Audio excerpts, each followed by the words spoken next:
श्री हावगी स्वामी महाविद्यालयातील मराठी भूगोल व वाणिज्य विभागाच्या संशोधन केंद्राच्या वतीने आपण मागच्या 40 दिवसापासून कोर्सवर्क चा जो अभ्यासक्रम आहे त्या अभ्यासक्रमावर आधारित ऑनलाइन क्लासेस आपण चालू केलेले होते। दिनांक 11 ऑक्टोबर 2020 ते 20 नोव्हेंबर 2021 च्या दरम्यान ज्या काही सार्वजनिक सुट्ट्या आहेत त्या सर्व सुट्ट्या सोडून आपण सर्वजण क्लासेसला उपस्थित राहिलात।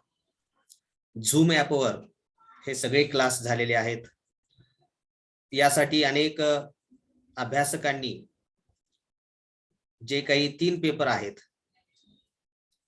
त्या 3 पेपर मधील अभ्यासक्रमावर त्यांनी मार्गदर्शन केलेलं आहे। मुळात कोणताही अभ्यासक्रम हा काही संपत नसतो। आपण त्या अभ्यासक्रमामध्ये जितकं खोलवर आपण जाऊ तितकं त्याचा जो विस्तार आहे तो विस्तार किती मोठा आहे हे आपल्या लक्षात येत असतं, त्याची व्यापकता आपल्या लक्षात येत असते। आजच्या या पीएचडी कोर्सवर्कच्या समारोप समारंभाचे अध्यक्ष आमच्या महाविद्यालयाचे प्रभारी प्राचार्य आदरणीय डॉक्टर एस.एन. शिंदे सर, आज आपल्याला प्रमुख मार्गदर्शक म्हणून लाभलेले SJSPM कॉलेज धानोरा जिल्हा गडचिरोली येथील भूगोल विभागाचे प्रमुख डॉक्टर HD लांजेवार सर हे लाभलेले आहेत। विशेषतः नकाशाशास्त्र यामध्ये त्यांचं संशोधन झालेलं आहे। 30 वर्षापासून ते त्या महाविद्यालयामध्ये कार्यरत आहेत। मेडिकल जिओग्राफी हा त्यांचा संशोधनाचा मुख्य विषय आहे। जवळपास 15 ते 20 शोध निबंध राष्ट्रीय आंतरराष्ट्रीय चर्चासत्रामध्ये त्यांनी वाचन केलेलं आहे। त्यांचा एक ग्रंथ देखील नकाशाशास्त्र या विषयावर प्रकाशित झालेला आहे।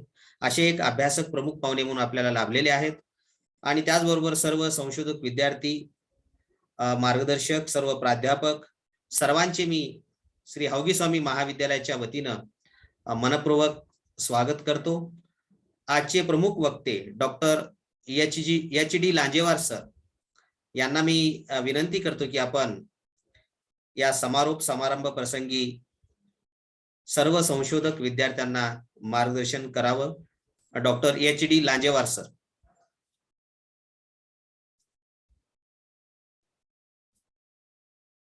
पोहोचताय तुमच्यापर्यंत सर? माझा आवाज येतोय? हो येतोय सर। Okay sir. आज या ठिकाणी हावगी स्वामी महाविद्यालय उदगीर द्वारा आयोजित पीएचडी कोर्सवर्क हा समारोपीय कार्यक्रम, या कार्यक्रम प्रसंगी महाविद्यालयाचे प्राचार्य doctor S N. Shinde sir, coordinator doctor Tangawar sir, vice principal doctor Kadgapure sir, या कोर्सवर्क मध्ये सहभागी झालेले सर्व माझे संशोधक विद्यार्थी मित्र, या संशोधन कार्यशाळेकरिता किंवा पीएचडी कोर्सवर्क साठी ज्यांनी मार्गदर्शन केले ते सर्व साधारण व्यक्ती, रिसोर्स पर्सन आणि महाविद्यालयाचे सर्व प्राध्यापक जे या ठिकाणी आज जॉईन झालेले आहे, मी या सर्वांचं या ठिकाणी स्वागत करतोय, सर्वांना धन्यवाद देतोय। मला ही आपल्यासोबत चर्चा करण्याची जी संधी उपलब्ध करून दिली आहे त्यामुळे मी पहिल्यांदा या महाविद्यालयाचे सुद्धा आभार व्यक्त करू इच्छितो। मित्रांनो, हा विषय अतिशय क्लिष्ट स्वरूपाचा विषय आहे, कारण असं बोललं जाते की संशोधनाची समस्याची निवड करताना त्या संशोधकापुढे सर्वात मोठे आव्हान असते। म्हणजे संशोधनाची समस्या निवड करणे ही एक फार मोठी समस्या असते, मला या ठिकाणी सांगायचं आहे। आणि या जटिल समस्येतून जात असताना आपणाला माहित आहे की research is unending process, ही कधीही न संपणारी प्रक्रिया आहे, म्हणूनच त्याचं नाव आपण रिसर्च असं ठेवलेलं आहे. ही कधीही न संपणारी प्रक्रिया आहे. कारण या ठिकाणी विद्यार्थी मित्र किंवा जे संशोधक मित्र आहेत, जे आपला विषय निवडतात, विषय निवडताना त्यांच्या पुढे फार मोठी समस्या निर्माण झालेली असते की आपण कुठल्या क्षेत्राशी निगडीत संशोधन करावं. कारण पीजीला असलेले विद्यार्थी आपल्या अनेक विषयापैकी अनेक विषयापैकी एक विषय आपल्या संशोधनासाठी निवडत असताना त्यांच्यासमोर एक जटिल समस्या निर्माण झालेली असते की आपण पॉप्युलेशन जिओग्राफीशी रिलेटेड संशोधन करावं की इकॉनॉमिक जिओग्राफीशी रिलेटेड संशोधन करावं, इंडस्ट्रियल जिओग्राफीशी रिलेटेड संशोधन करावं की कुठल्या संदर्भात. परंतु मला एक या सर्व संशोधक विद्यार्थी मित्रांना किंवा संशोधकांना नम्र विनंती आहे की त्यांचं जे इंटरेस्ट आहे, खऱ्या अर्थाने त्या विद्यार्थ्यांना नेमकं काय जमते, चांगल्या रीतीने काय आपणाला करता येईल असा विषय आपण आपल्या संशोधनाकरिता निवडलं पाहिजे. किंवा एखादा विद्यार्थी किंवा एखादा आपला परिचित मित्र आपल्याला आग्रह करतो म्हणून एखादी संशोधनाची समस्या निवडू नये किंवा आपण एखाद्या मार्गदर्शकाकडे जाऊन असं विचारणा करू नये की सर मी कुठल्या विषयामध्ये संशोधन करायला हवं. निश्चितच तुम्हाला मार्गदर्शन करतील. फक्त त्यांना एक माझी नम्र विनंती आहे की त्या संशोधक विद्यार्थ्याला असं म्हणावं की बाबा रे, तुला नेमकं कुठलं टॉपिक आवडीचं आहे, तुझं एरिया स्पेशलायझेशन काय आहे. क्लायमेटॉलॉजी जर असेल तर त्यामध्ये अनेक असे नवीन नवीन विषय आपणाला संशोधनासाठी निवडता येतात. आत्ताच सांगितल्याप्रमाणे या संशोधन कार्यशाळेकरिता किंवा या कोर्सवर्क मध्ये मराठी, कॉमर्स, वाणिज्य आणि भूगोल विषयाचे विद्यार्थी सहभागी झालेले आहेत. अर्थात सर्वांनी आपल्या आवडीचा विषय संशोधनासाठी निवडावा, जेणेकरून आपल्याला जर विशेषतः आवड असेल तर ते संशोधन करताना कुठल्याही अडचणी निर्माण होणार नाहीत. कारण या संदर्भात माझाच अनुभव तुमच्या समोर शेअर करतो आहे. जे आज मी जे काही बोलणार ते मी थोडंसं अनुभवावर आधारित बोलणार. मी जेव्हा वैद्यकीय भूगोलांतर्गत संशोधन करायचं ठरवलं आणि मी माझ्या मार्गदर्शकासोबत जेव्हा चर्चा केली तेव्हा त्यांनी असं मला सांगितलं की पहा, हा विषय माझ्यासाठी अननोन आहे. मी अद्याप याला टच केलेला नाही, वैद्यकीय भूगोलाला, मेडिकल जिओग्राफीला. तेव्हा ही सेल्फ स्टडी तुम्हालाच करावी लागेल. मी ते आव्हान स्वीकारलं. अर्थात यासाठी मला सुरुवातीला भरपूर त्रास झाला, परंतु संशोधन निश्चितच हा दर्जेदार होतो. आपण संशोधनाची व्याख्या करताना असं म्हटलेलं आहे की काहीतरी नवीन ज्ञानाचा आपण शोध लावला पाहिजे, काहीतरी नवीन निर्माण केलं पाहिजे, आणि तोच माझा एक उद्देश होता. आणि म्हणून आपणाला जे आवडेल, ज्यात निश्चितच आपण निर्धार करायचा आहे आणि तो विषय आपण निवडायचा आहे. दुसऱ्यांदा असं म्हणेल की हे संशोधन करत असताना त्या रिसर्च स्कॉलरसाठी इंटरेस्टिंग टॉपिक असं असला पाहिजे की बऱ्याचदा तो टॉपिक निवडताना, जसं मी टॉपिक जेव्हा निवडलं की आदिवासीवरती संशोधन करायचं, आदिवासीच्या आरोग्यावरती संशोधन करायचं, परंतु त्या रिसर्च प्रॉब्लेमचं फॉर्म्युलेशन करता आलं पाहिजे. संशोधन समस्येचं विधानामध्ये रूपांतरण करून त्याची स्टेटमेंट ऑफ प्रॉब्लेम हा योग्य रीतीने झाला पाहिजे. तो स्टेटमेंट ऑफ रिसर्च प्रॉब्लेम जो आहे तो अतिशय सुलभ, लोकांना सहज समजेल अशा रीतीने तो असला पाहिजे. म्हणजे क्लिष्ट स्वरूपाचा जर असेल तर त्यामध्ये अनेक, आणि त्यानंतर तुम्ही संशोधनात जेव्हा हात टाकणार तेव्हा त्या विषयाची व्याप्ती आणि मर्यादा सुद्धा ठरवायला पाहिजे की आपल्याला मर्यादा म्हटल्यानंतर त्यामध्ये तुमचा अभ्यास क्षेत्र हा नेमकं त्याचे जे काही लिमिटेशन आहे, त्याची जी एरिया आहे, त्याची जी बाउंड्री आहे, त्यानंतर तुम्हाला किती कालावधीमध्ये करायचं आहे, किती खर्चामध्ये करायचं आहे, या सगळ्या गोष्टी तुम्हाला निर्धारित करायच्या आहेत आणि संशोधनात पुढे पाऊल टाकायचं आहे. म्हणजे जेणेकरून असं अनुभवायला येतं की माझ्या अंडर जे काही 8-10 विद्यार्थी संशोधन करणारे होते, त्यापैकी आता जेमतेम 2 विद्यार्थ्यांनी एकाची अवॉर्ड झालेली आहे, दुसरा आता संशोधन प्रबंध सबमिट करण्याच्या तयारीला लागलेला आहे. आणि अनेक विद्यार्थी विषय निवडल्यानंतर त्यांना डेटा मिळत नाही, त्यानंतर दुसऱ्या ठिकाणी जाऊन डाटा कलेक्शन करावा लागतो, अनेक अशा अडचणी निर्माण होतात. आणि म्हणून तुम्हाला त्या संशोधनाची व्याप्ती आणि मर्यादा ह्या निश्चितच तुम्हाला ठरवायच्या आहेत आणि संशोधनात पुढे पाऊल टाकायचं आहे.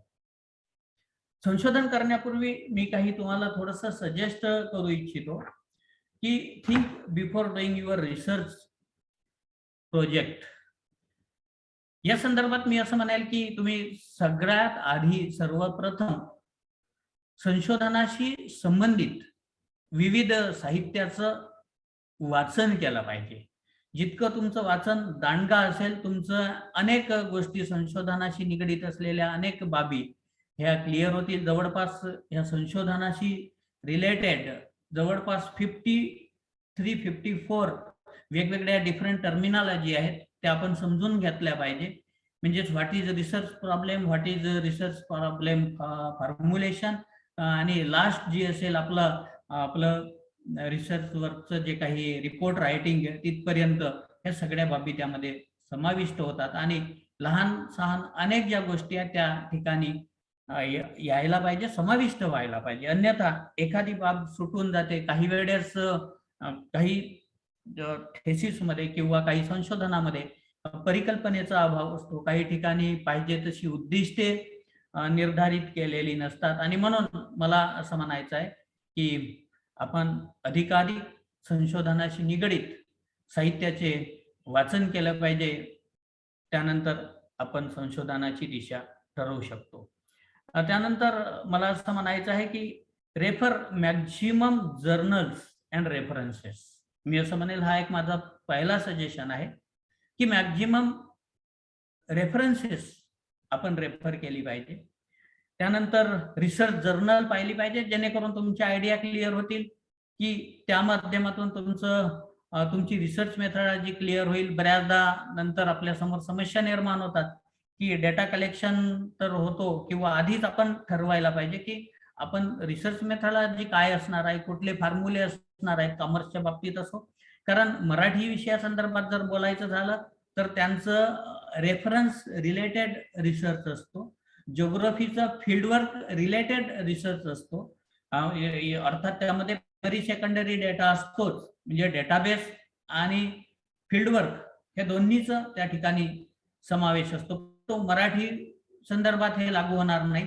इतिहासासंदर्भात सुद्धा असंच म्हणावं लागेल की फील्ड विजिट त्या ठिकाणी करावं लागेल. कॉमर्स वाल्यांना कदाचित वेगळ्या पद्धतीने सर्वेक्षण करावं लागेल. विज्ञानच्या विद्यार्थ्यांना एक्सपेरिमेंटल मेथडचा वापर करावा लागेल. आणि अशा पद्धतीने प्रत्येकाची मेथडॉलॉजी सुद्धा बदलत जाते. आणि म्हणून ह्या जर बाबी अधिक क्लिअर करायच्या असतील तर आपणाला निश्चितच की मॅक्झिमम रेफरन्सेसचं रीडिंग करायलाच पाहिजे. म्हणजे तुम्हाला maximum review of research related literature हे त्यामध्ये असायलाच पाहिजे.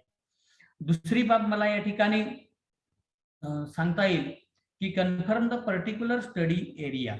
जो आत्ताच मी थोड्या वेळापूर्वी असं म्हटलं होतं की तो स्टडी एरिया निर्धारित करा. आणि विचित्र मी पर्टिक्युलर कशासाठी म्हणतोय की तुमच्या डेटा कलेक्शनसाठी सांगतोय की which is suitable for your data collection to you, and then confirm your objective. त्यानंतर बऱ्याचदा ऑब्जेक्टिव्ह, कारण आपण जो विषय घेतलेला आहे, कारण शेवटी रिसर्चचं अल्टिमेट एम जो आहे, मी शेवटी असं म्हणेल की ultimate aim of the research is human wellbeing. मानव कल्याण हा त्या संशोधनाचा अंतिम आणि महत्वाचा मुद्दा असतो. तेव्हा त्याशी रिलेटेड म्हणजेच तो तुमचा रिसर्च जो असतो त्याचं सिग्निफिकन्स आपण विचारात घेतलं पाहिजे, त्याचं जे महत्व आपण विचारात घेतलं पाहिजे. ते ज्याच्याशी रिलेटेड आपण संशोधन करणार आहोत त्यांना ते कितपत उपयोगी ठरणार आहे. त्यानंतर ज्या स्टडी एरियाशी रिलेटेड आपण संशोधन करत आहोत त्या संशोधन एरियातील जे ऍडमिनिस्ट्रेटर आहेत किंवा त्या संदर्भातील जे काम करणारे लोक आहेत, अर्थात कॉमर्स असेल तर कॉमर्स असो किंवा जे कोणी शिकवण्याचं काम करत असतील त्यांना कितपत उपयोगी ठरणार आहे, किंवा जो समाज आपण निवडणार आहोत, जी पॉप्युलेशन आपण निवडणार आहोत त्यांच्यासाठी ते कितपत उपयोगी ठरणार आहेत. अशा आपणाला 3 स्तर त्याची उपयोगिता 3 स्तरीय उपयोगिता विचारात घ्यावी लागेल. म्हणजेच लोकल पॉप्युलेशन, ऍडमिनिस्ट्रेटर, नॅशनल और ग्लोबल अशा प्रकारे तुमचं रिसर्च सिग्निफिकन्स असलं पाहिजे. आणि त्यानंतर हे रिसर्च सिग्निफिकन्स ठरवताना आपण जो काही स्टडी एरिया जो घेतो आहे तो कदाचित तो स्टडी एरिया तो त्यांच्यासाठी एक पायलट प्रोजेक्ट असू शकतो, तो पायलट एक रिसर्च प्रोजेक्ट असू शकतो. आणि तशा प्रकारचे रिसर्च मला असं म्हणायचं आहे की कदाचित महाराष्ट्रातील मेळघाटात झालेलं कुपोषण हे कदाचित महाराष्ट्रात अन्य जिल्ह्यात पण आहे, पण एखाद्या व्यक्तीने महाराष्ट्रातील मेळघाटात केलेलं कुपोषणावरचं संशोधन हे गडचिरोली जिल्ह्यातील कुपोषणासाठी पण तंतोतंत लागू पडते, इतर जिल्ह्यांसाठी पण लागू शकते. आणि मेळघाटातील झालेलं संशोधन हे कदाचित त्याला ते एक पायलट रिसर्च प्रोजेक्ट म्हणून उपयुक्त ठरू शकते. त्यानंतर मला असं म्हणायचं आहे की तुम्ही जे ऑब्जेक्टिव्ह ठरवत आहात ते ऑब्जेक्टिव्ह साधारणतः तुमची विषय क्षेत्राची व्याप्ती आणि संशोधन जे आहे त्याची व्याप्ती विचारात घेऊन ऑब्जेक्टिव्ह ठरवताना ऍटलिस्ट 4 to 5 हे ऑब्जेक्टिव्ह उद्दिष्टे असली पाहिजे. त्यापेक्षा जास्त आपण घेऊ शकतो, पण बऱ्याचदा असं होते की जी आपण ऑब्जेक्टिव्ह उद्दिष्टे जेव्हा निवडतो त्या उद्दिष्टांना अनुसरूनच डेटा कलेक्शन असायला पाहिजे.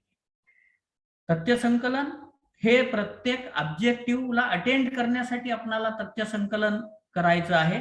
आणि म्हणून त्या ठिकाणी आपण मेथोडॉलॉजी मध्ये सुद्धा त्या गोष्टीचा उल्लेख करायला पाहिजे की आपला तथ्य संकलन हे कशा प्रकारचं राहणार आहे आणि कुठल्या प्रकारचं तथ्य संकलन राहणार आहे. बाकीची तथ्य संकलनावरती जी काही प्रक्रिया करायची आहे किंवा रिसर्च मेथोडॉलॉजी आहे याबद्दल तुमचा जो कोर्स वर्क झालेला आहे निश्चित यामध्ये तुम्हाला मार्गदर्शन मिळालेलं आहे. परंतु अनेकदा असं होतंय की मी इव्हॅल्युएशन करताना मला असं जाणवलं आहे की विद्यार्थ्यांनी संशोधकांनी निवडलेला विषय हे आणि त्यातील जी काही उद्दिष्टे आहेत हे थोडेसे त्यामध्ये विरोधाभास जाणवतो. आणि म्हणून असं होऊ नये की त्यामध्ये विरोधाभास असा असू नये की त्या विषयाला तंतोतंत लागू पडणारीच उद्दिष्टे आपण निवडायला पाहिजे. आणि तुम्हाला माहित आहे की संशोधनाचं जे काही संभाव्य उत्तर आहे ते संशोधन हाती घेतल्यानंतरच आपणाला माहित असते. आणि त्या संदर्भात एखादं विधान आपणाला हायपोथेसिसच्या रूपाने तो आपणाला मांडता येतो, whether it is positive or negative. तो कसं एखादा तो धनात्मक असू शकतो, ऋणात्मक असू शकतो. जेव्हा हायपोथेसिसची जेव्हा टेस्टिंग होईल आणि हायपोथेसिसची टेस्टिंग झाल्यानंतर आपणाला एक्सेप्ट करायचं आहे की त्याचा त्याग करायचा आहे हे आपणाला त्यानंतर ठरवायचं आहे. आपण जेव्हा आपण ती हायपोथेसिस टेस्टिंग करतो आणि आपण जे काही त्यावर आधारित उद्दिष्टावर आधारित हायपोथेसिस वरती आधारित जेव्हा निष्कर्ष काढतो, हे निष्कर्ष काढत असताना मात्र जी पॉझिटिव्ह आस्पेक्ट असतील ती ऍज इट इज आपण जशीच्या तशी आपण एक्सेप्ट करू. पण निगेटिव्ह आस्पेक्ट जर किंवा निगेटिव्ह कन्क्लुजन आपल्याला जर प्राप्त होत असतील तर निश्चितच त्या निगेटिव्ह आस्पेक्ट वरती निगेटिव्ह कन्क्लुजन वरती आपल्याला सजेशन द्यायचे आहेत, काही रिकमेंडेशन द्यायचे आहेत. आणि ते रिकमेंडेशन म्हणजे तुमच्या उपाययोजना किंवा त्याला आपण सजेशन अशा दोन्ही पद्धतीने त्याला संबोधू शकू की जेणेकरून जो नेक्स्ट रिसर्चर आहे त्याला जे काही निगेटिव्ह आस्पेक्ट आपले जे असतील त्यातून त्याला पुन्हा संशोधनाला वाव मिळेल आणि त्या एका विशिष्ट क्षेत्राशी संबंधित संशोधन आहे ते पूर्णत्वास जाईल, अन्यथा तो संशोधन अपूर्ण राहण्याची शक्यता असेल. मला या ठिकाणी आताच टेस्टिंग ऑफ हायपोथेसिस या संदर्भात जेव्हा मी विधान केलं तेव्हा असं म्हटलं होतं की टेस्टिंग ऑफ हायपोथेसिस करताना तुमच्या मेथोडॉलॉजीमध्ये कुठल्या पद्धतीचा अवलंब करणार आहे, त्यामध्ये टी टेस्ट घेणार आहे, एफ टेस्ट घेणार आहे की स्टँडर्ड डेव्हिएशन, कोरिलेशन किंवा अन्य कुठले फॉर्म्युले वापरून, फॉर एक्झाम्पल एखाद्याचं रँकिंग मेथड जर असेल तर मग ती केंडालची घ्यायची की अन्य कुठल्या एखाद्या शास्त्रज्ञाची मेथड घ्यायची किंवा ऍग्रिकल्चर जिओग्राफीशी रिलेटेड जर आपण मेथोडॉलॉजी निवडली असेल तर त्यामध्ये क्रॉप कॉम्बिनेशन घ्यायचं, क्रॉप डायव्हर्सिफिकेशन घ्यायचं की कुठल्या प्रकारची मेथोडॉलॉजी आपण निवडायची हे मात्र आपण निर्धारित केलं पाहिजे आणि त्यावर आधारित आपले जे संशोधन असलं पाहिजे. मी असं म्हणेल की निश्चितच की टेस्टिंग ऑफ हायपोथेसिस आहे जसं जिओग्राफीच्या विद्यार्थ्यांच्या दृष्टिकोनातून ते डिफरंट असेल, कॉमर्सच्या विद्यार्थ्यांना ते जिओग्राफीचे विधान जसेच्या तसे लागू पडणार नाही, त्यांना कदाचित डिफरंट स्टॅटिस्टिकल मेथडचा वापर करावा लागेल. सायन्सचे जे विद्यार्थी असतील त्यांना एक्सपेरिमेंटल मेथड अवलंबायचं असेल आणि कदाचित मराठीचे जे विद्यार्थी असेल त्यांना क्रिटिसिझम म्हणजे टीकात्मक परीक्षण याचं पण अभ्यास करावा लागेल आणि अशा वेगवेगळ्या पद्धतीने त्यांचं टेस्टिंग ऑफ हायपोथेसिस असू शकतो. आणि त्यासाठी तुम्हाला टेस्टिंग ऑफ हायपोथेसिस करत असताना कलेक्ट अप्रोप्रिएट डेटा हा सगळ्यात महत्वाचा इश्यू आहे, की त्याला तंतोतंत लागू पडणारा डेटा हा आपण निवडला पाहिजे. कधी कधी काय होतो की विषय एका बाजूला जातो, आपण डेटा कुठेतरी वेगळाच घेतो आणि तो डेटा विश्वसनीय डेटा असला पाहिजे, रिलायबल डेटा असलं पाहिजे, की ज्याचे परिणाम तुम्हाला जे कन्क्लुजन आहेत ते तितकेच परिणामकारक असे दिसू शकतील. आणि अशा रीतीने आपण यावरती चर्चा करत असताना मी असं म्हणेल की डेटा एनालिसिस करत असताना मी आता पर्टिक्युलर रिसर्च मेथॉलॉजी मध्ये शिरलो असल्यामुळे डेटा एनालिसिस करत असताना तुम्हाला जसं पर्टिक्युलर जिओग्राफीचे जे विद्यार्थी त्यांच्या समोर फार मोठा समस्या निर्माण झालेलं असतं की टॅब्युलेशन करतात सगळे, तुम्ही रिझल्ट पण काढता, त्याचे इंडेक्सिंग करता, त्याचे कॅटेगरायझेशन करता, ग्रुपिंग करता आणि त्यानंतर कुठल्या तरी एखाद्या पर्टिक्युलर कार्टोग्राफिकल मेथडचा फार प्रेझेंटेशन जेव्हा किंवा जिओग्राफिकल प्रेझेंटेशन किंवा ग्राफिकल प्रेझेंटेशन साठी तुम्ही ज्या वेगवेगळ्या पद्धती वापरता, कारण इतकं मोठा डेटा, खूप सारे मोठा डेटा आहे, तुमची पॉप्युलेशन किती निवडली आहे त्यानुसार, अर्थात या बाबतीत सुद्धा सगळे लिमिटेशन आहेत. आणि अलीकडे सगळ्यात महत्वाची जी बाब आलेली आहे की जो डेटा वापरणार आहोत आपण, तो डेटा अलीकडे युजीसीच्या नॉर्मनुसार अलीकडे 10% प्लॅगॅरिझम मध्ये आलेला आहे. सुरुवातीला 30% आपल्या विद्यापीठामध्ये, नांदेड विद्यापीठामध्ये मला वाटते 30% असेल कदाचित, पण आमच्या गोंडवाना विद्यापीठामध्ये अलीकडे 10% प्लॅगॅरिझम आहे आणि म्हणून ते तितकं 10%च कन्सिडर करतात आणि म्हणून त्या बाबतीतही आपण थोडस सावधान असलं पाहिजे. बरेचसे रिसर्च एकमेकांवर आधारित जेव्हा होतात तेव्हा एखाद्या थेसिस मधला डेटा जसाच्या तसा वापरला जातो आणि म्हणून तो डेटा रिसेंट डेटा असलं पाहिजे. म्हणून मी असं म्हटलंय की तो डेटा अप्रोप्रिएट डेटा या ठिकाणी असलं पाहिजे. त्यानंतर interpretation of data with the help of maps and diagram or statistical method. या ठिकाणी तुम्हाला ज्या सुटेबल मेथड्स आहेत की जेणेकरून जो तुमचं रेफरी आहे, ज्यांना इव्हॅल्युएशन करायचं आहे, त्यांना पटकन त्याचं ते परसेप्ट झालं पाहिजे, त्याचं परसेप्शन आकलन अतिशय चांगल्या पद्धतीने आणि सोप्या पद्धतीने झालं पाहिजे. यासाठी तुम्ही ती जी पद्धती वापरणार आहात, जी काही डाटा प्रेझेंटेशनची डायग्राम, मॅप्स अँड डायग्रामची मेथड किंवा अन्य कॉमर्सचे विद्यार्थी, ते सुद्धा थोडीशी सुटेबल असली पाहिजे. त्यानंतर आताच आपण असं म्हटलं की तुमचं कन्क्लुजन, मात्र बाकीचं आपण चॅप्टर वाईज कन्क्लुजन असणार, पण पहिली जी क्रायटेरिया आहे की you must attend each and every object, हे तुम्हाला, आणि त्या प्रत्येक ऑब्जेक्ट वाईज कन्क्लुजन असलं पाहिजे. पहिला ऑब्जेक्टिव्ह जर तुमचं निवडलं होतं, कन्क्लुजन काय आहे त्याचं सजेशन आपणाला द्यायचं आहे, हायपोथेसिस वाईज कन्क्लुजन आपणाला द्यायचं आहे. आणि कन्क्लुजन वेळापूर्वी मी बोललो, जे तुम्हाला कन्क्लुजन जे काही कन्क्लुजन जे आहे, मी असं म्हटलं होतं की हायपोथेसिस ही पहिल्यांदा घेताना whether it is positive or negative, कदाचित नल हायपोथेसिस पण असू शकते बरं का, पॉझिटिव्ह असू शकते, नल हायपोथेसिस असू शकते, शून्य परिकल्पना असू शकते. आणि म्हणून जर त्यात कन्क्लुजन तुम्हाला पॉझिटिव्ह मिळाले तर ते ॲज इट इज आपण जसेच्या तसे आपण सगळेचे सगळे ऍक्सेप्ट करणार, आणि निगेटिव्ह असेल तर तुम्हाला त्यावरती काय सजेशन सांगायचे, सोल्युशन फार दिसेल. त्यानंतर मी असं म्हणेल, therefore I would like to suggest research scholar quality approach. There is need of qualitative approach for research scholar. हे थोडस मी रिसर्च स्कॉलर संदर्भात बोलणार आहोत, कारण रिसर्च स्कॉलर मध्ये ह्या काही गोष्टी आढळून येतात. बरेच रिसर्च स्कॉलर थोडेसे उदास होतात, त्यांचं हाती घेतलेला जो संशोधनाचं कार्य आहे तो पूर्णत्वास जात नाही. आणि म्हणून त्यासाठी त्याच्यामध्ये ज्या काही क्वालिटी, त्याची जी गुणवत्ता कशी असायला पाहिजे, कारण आपला वेळ आणि पैसा हे दोन्ही वाया जाऊ शकतात, असं होऊ नये त्यासाठी ज्या क्वालिटी आहे त्यावरती मी थोडक्यात भाष्य करेन. की पहिल्यांदा त्याची जी क्वालिटी आहे, okay, I would like to conclude within 5 minute.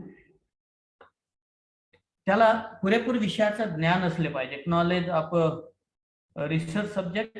त्यानंतर जो विषय त्यांनी हाताळण्यासाठी घेतलेला आहे त्याचं विषय ज्ञान असलं पाहिजे. संशोधन पद्धतीबाबतचं ज्ञान असलं पाहिजे. त्यासाठीच मी अगदी सुरुवातीला सजेस्ट केलं होतं की मॅक्झिमम रेफरन्स रिडिंग किंवा जर्नलची रिडिंग असली पाहिजे. त्यानंतर वैयक्तिक रुची असली पाहिजे. इतरांचा इंटरेस्ट, एखादा काय करतो त्याकडे लक्ष न देता आपण पर्सनल इंटरेस्ट कशामध्ये आहे त्यामध्ये आपण म्हणून वैयक्तिक रुची असली पाहिजे. त्या संदर्भात थोडाफार अनुभव आपल्या पाठीशी असलं पाहिजे, कारण आपण जे रिसर्च पेपर करतो आहे पीजी लेवलला, ते त्याच पद्धतीने आपण रिसर्च पेपर जर केलं असेल तर भविष्यात तुम्हाला ही अडचण निर्माण होणार नाही. आणि म्हणून त्यात तुमचा अनुभव असला पाहिजे, निष्पक्षपणा असलं पाहिजे, त्यामध्ये इम्पार्शियल वर्क करता आलं पाहिजे, तुमची जी जिज्ञासा आहे, क्युरिसिटी असली पाहिजे. इतकंच नव्हे तर सगळ्यात महत्वाचं यामधलं जे प्रिन्सिपल जे आहे, तत्व आहे, त्यामध्ये कंटिन्युटी, हे सातत्य असलं पाहिजे. कारण बऱ्याचदा असं होतं की आपले फॅमिली प्रॉब्लेम किंवा कॉलेजचे प्रॉब्लेम किंवा ज्या क्षेत्रात आपण करतो किंवा अनेक मॅटर त्या ठिकाणी आणि निगेटिव्ह आस्पेक्ट इतके आपल्यावरती परिणाम करतात. कारण तुम्हाला दिशा देणारे कदाचित काही 5 मोजके लोक असतील, पण तुमची दिशाभूल करणारे दुसरे 10 लोक असतात. तेव्हा आपण हा विचार केला पाहिजे. आणि म्हणून त्यासाठी हे तुमचं सातत्य असलं पाहिजे. आणि तुम्हाला तुमच्या जे काही रिसर्च गाईड आहे त्याचं मार्गदर्शन, तुमच्या रिसर्च सेंटरचं मार्गदर्शन, तुमचं सगळ्यात मोठा गुरु लायब्ररी असते. आणि म्हणून त्यासाठी तुमचं आत्मसंयम तितकंच महत्वाचं आहे, सेल्फ कंट्रोल तितकंच महत्वाचं आहे. आणि त्याशिवाय तुम्ही थोडेसे साधन संपन्न असले पाहिजे, रिसोर्सफुलनेस असलं पाहिजे. आणि त्याशिवाय तुमचं बौद्धिक प्रामाणिकपणा हे सगळ्यात महत्वाचं तत्व या ठिकाणी मी तुम्हाला सांगू इच्छितो. आणि लास्ट वन सगळ्यात महत्वाची टीप आहे की तुम्ही मेंटली प्रिपेअर फॉर व्हायवा.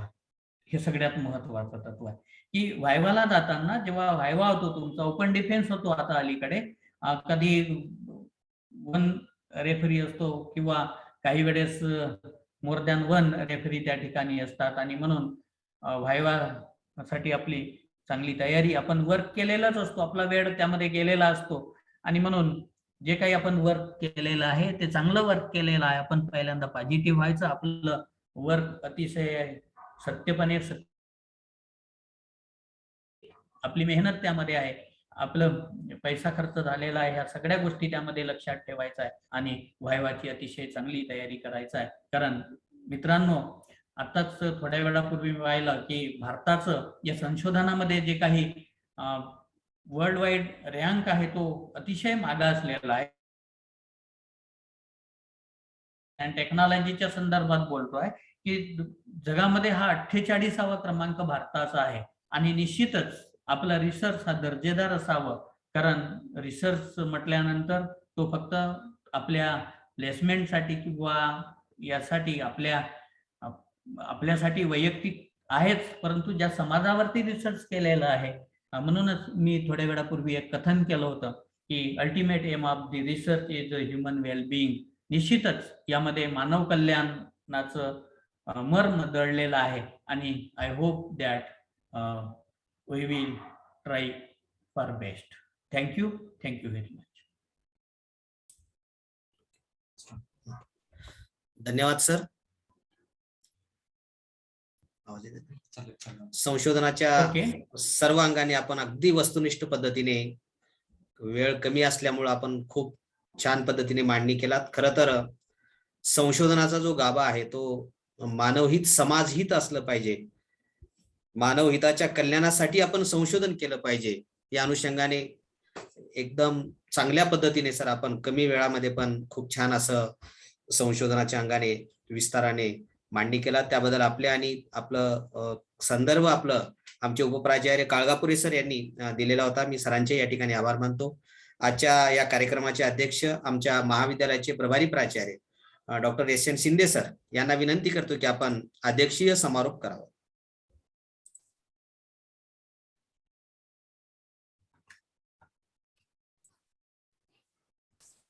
आवाज सर. हॅलो सर, आवाज येतो का? हा, आवाज येतो सर. येतो सर. ओके, धन्यवाद सर. आजच्या या कोर्सवर्कसाठी सर नमस्कार सर लांजेवार सर, नमस्कार. आजच्या या कोर्सवर्कसाठी आपणास मार्गदर्शक म्हणून लाभलेले doctor H D. Lanjewar sir, head of the department geography, SJS PM college, Dhanora, Gadchiroli. या कोर्सवर्कचे organiser doctor Mayi Tangawar sir, त्यांना सहकार्य करणारे रंगदळ सर आणि कोर्सवर्कला जॉईन झालेले सर्व रिसर्च स्कॉलर्स. मी आताच सरांचं, लांजेवार सरांचं अतिशय काळजीपूर्वक मी त्यांचं व्याख्यान ऐकलं. तर त्याच्यामध्ये सर आपण जे काही रिसर्चसाठी जे काही लागणारे जे काही पॉईंट्स आहेत किंवा जे काही लागणारे घटक आहेत त्याच्यावरती अतिशय सविस्तर पद्धतीने आपण मार्गदर्शन केलं. त्याच्यामध्ये मग रिसर्च मेथॉडॉलॉजी असेल, रिसर्च इथिक्स असतील आणि कॉम्प्युटर सायन्स, तर यावरती आपण अतिशय चांगल्या पद्धतीने मार्गदर्शन केलेलं आहे. मला आत्ताच तंगावर सर, आत्ताच रंगदर सर सांगितले की सर वेळ कमी आहे, मी जास्तीत जास्त वेळ अजिबात घेणार नाही, 2 मिनिटांमध्येच मी माझं संपवणार आहे. तर सर याच्यामध्ये मला एक सर्वात महत्त्वाचं सांगितलेलं आवडलं की प्लॅगरिझम जे आहे 30% आणि 10% SRT मध्ये 30% आहे. तर याच्यावरती जास्त प्रमाणामध्ये लक्ष देणं गरजेचं आहे. आपण आपलं केलेलं रिसर्च हे तंतोतंत कुठल्याही रिसर्चला नाही जोडलं पाहिजे, हे याच्यामध्ये अतिशय महत्त्वाचं आपण सांगितलेलं आहे. आणि याच्यामध्ये आपण हे करत असताना आपण केलेलं जे काही रिसर्च असेल ते आकलनासाठी अतिशय महत्त्वाचं आणि सोपं असलं पाहिजे, जेणेकरून की ते रेफरीसाठी आकलन करण्यासाठी सोपं असलं पाहिजे आणि त्यांचा जो कोणी पुन्हा अभ्यास करणार असतील त्यासाठीही ते महत्त्वाचं असलं पाहिजे, तेही अतिशय आपण महत्त्वाचं सांगितलेलं आहे. आणि याच्यामध्ये नंतर मग आपण कन्क्लुजनच्या बाबतीमध्ये सांगितलं की त्या ठिकाणी प्रत्येक टॉपिकवरती किंवा प्रत्येक ऑब्जेक्टिव्हवरती कन्क्लुजन असलं पाहिजे आणि ते कन्क्लुजन किंवा ते जे काही रिझल्ट असतील तर ते रिझल्ट समाजाभिमुख असले पाहिजेत, समाजासाठी उपयोगी पडणारे असले पाहिजेत आणि जेणेकरून की त्याचा उपयोग राष्ट्राच्या उन्नतीसाठी, समाजाच्या उन्नतीसाठी आणि प्रत्येक घटकाच्या उन्नतीसाठी व्हावा, हे जे आपल्या ह्याच्यातून मी ऐकलं तर हे अतिशय मोलाचं मार्गदर्शन केलात. याचा फायदा निश्चितच या रिसर्च स्कॉलरला होणार आहे असं मला या ठिकाणी वाटतं. आणि मी जास्त न वेळ घेता जे काही संशोधक विद्यार्थी जॉईन झाले या ठिकाणी यांना त्यांच्या रिसर्चसाठी मी शुभेच्छा देतो आणि मी माझं 2 मिनिटाचं अध्यक्षीय समारोप संपवतो. धन्यवाद. धन्यवाद सर. धन्यवाद सर. आपण अतिशय कमी शब्दामध्ये चांगल्या पद्धतीने अध्यक्षीय समारोप केला. यानंतर मी रंगदळ सरांना विनंती करतो की आपण आभार व्यक्त करावे.